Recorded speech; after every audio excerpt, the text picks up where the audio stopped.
직권을 일탈한다고 하면은 취소해야 되는 것 아니에요? 직권 또는 신청에 의해서 취소 사유 여부를 심리할 수는 있습니다. 아니, 보석 조건이 주거 제한되고 거기에 몇 가지가 있어요. 접촉하지 마라 이런 내용들이 있는데 저렇게 민망스럽게 돌아다니면서 할 말 다 하고 돌아다니면은 보석 조건을 일탈한 것 아니에요? 그럼 취소해야 되는 것 아니에요? 재판부에서 판단할 사항이라 제가 말씀드리겠습니다. 모든 것을 재판부에서 판단하죠. 그런데 그 재판부가 뭐 하고 있냐 이거죠. 법무장관님. 네네. 검경은 그러한 주거지 일탈을 한다고 하면은 잡아서 법원에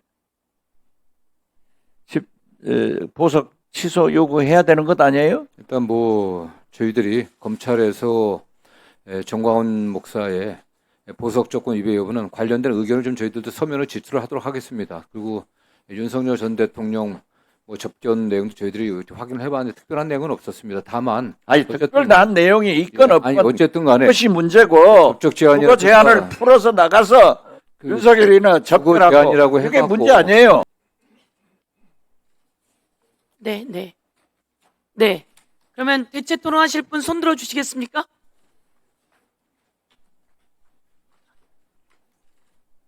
네. 우선 그 박지원 의원님께서 오늘 급하게 인터뷰가 있으시다고 하니까 먼저 하시고 그리고 윤상현 의원 하시는 형태로 지금 저희가 양당 간사님께서 다 하신다고 하셔서 순서를 이렇게 잡았거든요. 자체 내에서 조금 변화시켜 주시면 될 것 같습니다. 예. 그러면 네. 순서를 드리도록 하겠습니다. 순서지를요. 대체 토론 순서 희망하시는 분만 해도 좋습니다. 희망하시는 분만 할까요? 희망하는 사람만 할까요? 그러시죠, 그러면요. 예, 희망하시는 분만 하고, 오늘 일도 많은데, 그렇게 하시죠? 좋습니다. 네. 여야가 소통이 잘 되시는군요, 아주. 예, 다음 토론은 5분으로 하겠습니다. 박지원 의원님 토론해 주십시오. 박지원입니다.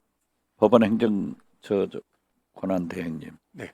지난번에 제가 말씀드린 것 오늘 답변 가지고 오셨어요? 예, 그 의원님 지난번 주신 말씀 무겁게 받아들였고 무겁게 전달드렸고 무겁게 받아들일 필요 없어요. 실행하면 되는 거예요. 자, 오늘 또한 많은 언론들이 사설로 대법원이 공백된다. 그리고 9월이면 또 한 분의 대법관이 공석이 되는 거예요. 임명권자가 추천이 잘못됐다고 하면은 고쳐야 될 것 아니에요. 그리고 제가 알고 있기로는 남편이 헌법재판관이기 때문에 대법관 부인이 안 된다? 이런 세상이 어디 있어요? 처장님 말씀해 보세요. 예, 뭐 구체적으로 그 말씀이 사실인지 아닌지 확인해 드리기는 어렵습니다. 네, 좋습니다. 알려진 바에 의하면 그러는데 그러니까 조희대 대법원장을 탄핵하자, 개혁하자 하는 소리가 나옵니다. 빨리 결정하세요. 처장. 예, 또 와서 말씀 또 드리겠습니다. 법무장관님. 네. 정광훈 목사님은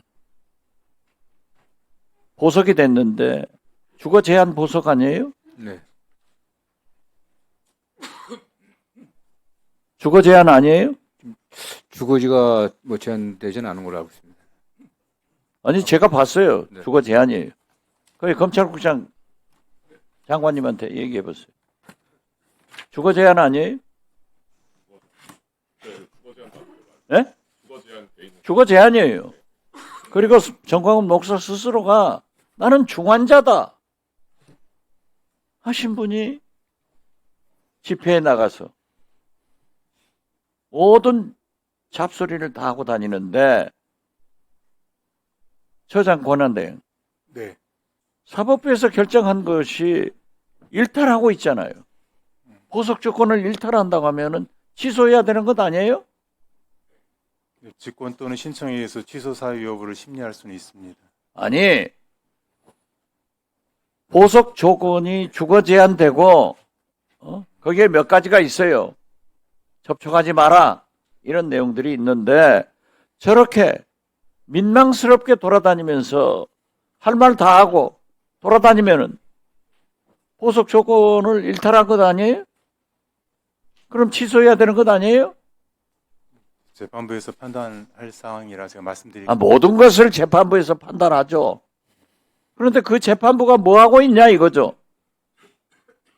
법무장관님. 네네. 검경은 그러한 주거지 일탈을 한다고 하면은 잡아서 법원에 보석 취소 요구해야 되는 것 아니에요? 일단 뭐 저희들이 검찰에서 정광훈 목사의 보석 조건 위배 여부는 관련된 의견을 좀 저희들도 서면으로 제출을 하도록 하겠습니다. 그리고 윤석열 전 대통령 뭐 접견 내용도 저희들이 확인을 해봤는데 특별한 내용은 없었습니다. 다만 아니 특별한 내용이 있건 아니 없건 어쨌든 간에 그것이 문제고 법적 제한이 주거 제한을 풀어서 나가서 윤석열이나 주거 접근하고 제한이라고 그게 해갖고 문제 아니에요. 네, 아니, 주거 제한이라고 해갖고 주거제만 있는 거 그건 아니거든요. 그렇기 때문에 아니 좀 그게 잘못이죠. 아니 그렇기 때문에 저도 구속돼서 주거 제한으로 운동도 저희 아파트 내에서 돌아다니면서 했어요. 그래서 어쨌든 병원 지정해 주니까 저희 여의도 아파트에서 신촌 세브란스 병원만 왔다 갔다 했어요. 저희들이 우선 지금 그 정광훈 목사의 그 보석 이후의 행동에 대해서 검토 이후에 법원에 필요한 의견을 제출하도록 하겠습니다. 빨리 제출하세요. 네네. 예. 뭐 그럴 이 준비가 있습니다. 법치국가에서 그게 말이 됩니까? 저는 정광훈 목사가 나이도 들고 보석해 준 건 좋다고 생각해요. 그렇지만 그건 지켜야죠. 비웃듯이 나는 환자다. 이렇게 하면서 일탈을 해가지고 하면은 법원에서도 두고 보고 검찰에서도 두고 본다고 하면 대한민국 법치국가 아니잖아요. 처장. 네. 잘 아셨죠?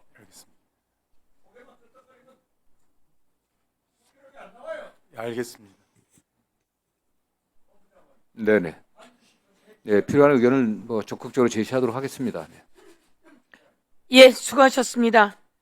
보석 조건이 보증금 1억 원 납입, 주거지 제한, 사건 관계인 접촉 금지 등으로 집회 참석 금지 등 이렇게 사건 관계인 접촉 금지 등 이렇게 되어 있다고 하니까 살펴보시기 바라겠습니다. 네, 알겠습니다. 예, 다음은 윤상현 의원님 토론해 주십시오. 토론하실 분들은 신청해 주십시오. 두 분은 신청됐고요. 예. 우리 존경하는 장관님, 네네. 최근 민당이 대표 발의한 공소취소 특검 법안에 대해서 여쭙고자 합니다. 사실 우리가 법사위 전체 회의장에서 뭐 국정조사를 했습니다만 예정된 수순을 저는 보고 있습니다. 결국 이재명 대통령에 대한 12개 혐의, 8개 사건이죠. 이것을 전부 완전 무죄 세탁하기 위한 공소취소 법안이다. 이것은 아예 수사 또 재판을 넘어서 아예 입법으로까지 사법부의 판단을 완전 무죄 세탁하겠다는 정말로 전대미문의 법안이다라고 보고 있습니다. 그런데 대통령께서 최근에 이 법안에 대해서 충분히 숙기하고 시기, 절차 등을 한번 논해봐라라고 말씀하시는데 이것은 결국 내용에는 동의하시는 게 아니냐, 대통령께서. 내용에는 동의하는데 시기 절차를 보고 처리해라. 그래서 저는 오히려 지난번에 대통령께서 재판 중지법에 대해서 이거는 안 된다라고 민당 의원분들께 말씀하신 것 같지, 이게 훨씬 더 바람직한 이제 헌정, 질서, 최고 수호자로서의 어떤 발언이 아닐까 이런 생각을 합니다. 그래서 저는 법무장관이 아니라 양심 있는 법조인으로서 장관님께서 이 법안에 대해서 어떻게 생각하는지 한번 여쭙고자 합니다. 네, 뭐 의원입법으로 발의된 법안에 대해서 장관의 개인적 의견을 지금 뭐 얘기하는 네. 건 적절치는 않은 것 같습니다. 다만 대통령께서도 또 행정부 수반으로서 이 관련 법안에 대해서 좀 숙의했으면 좋겠다는 그런 말씀을 하셨기 때문에 국회 법안 논의 과정에서 또 여야 의원님들께서 좀 깊이 있게 논의해 주시길 좀 저희들도 요망하는 바입니다. 그래서 제가 염려스러운 것은 이 법안의 내용입니다. 내용에 보면은 여러 가지로 치명적인 우연성을 갖고 있다. 첫째, 아시다시피 대통령에 대한 8개 사건, 또 기타 사건에서 12개 사건을 다룬다고 하는데 그 법안에 따르면 특검이 검찰에다가 사건을 이첩을 요청하면 무조건 15일 내로 자동으로 이첩이 됩니다. 그런데 문제는 뭐냐면은 이 법원의 판단이 끝나기도 전에 특검이 공소 취소를 결정하는 권한이 있다. 이거는 헌법상 일사부재리의 원칙에 반한다. 특히 한번 보십시오. 작년 5월 1일 대법원 이재명 대통령에 대한 허위사실 공포 유포에 대한 어떤 공직선거법 위반 사건이 대법원에서 유죄 취지로 파기환송됐습니다. 현재 파기환송심 재판 중에 정지가 돼 있거든요.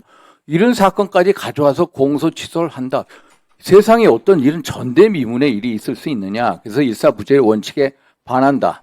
둘째, 이해충돌 회피 원칙에도 반한다. 결국 대통령은 엄밀히 따지면 피고인이 아닙니까? 피고인이 특검을 임명을 한다. 임명을 한 다음에 다시 특검이 공소 취소를 한다. 그러면 결과적으로 셀프 공소 취소가 된다. 결국 어느 누구나 자기 사건의 재판관이 될 수 없다는 법치의 대원칙을 훼손하는 거고 더군다나 법원의 판단을 특검이 강치하는 거다. 그래서 이것도 문제가 있고 또 한 가지 말씀을 드리면은 우리가 헌법 84조 보면은 대통령 내란 외환의 죄를 범하지 않고서는 재직 중에 형상소처 당하지 아니한다. 이것은 대통령이라고 할지라도 결국 대통령 퇴임 이후에는 재판을 받을 수 있게 해야 된다. 그런데 이거는 아예 특검이 영구적으로 공소를 취소한다.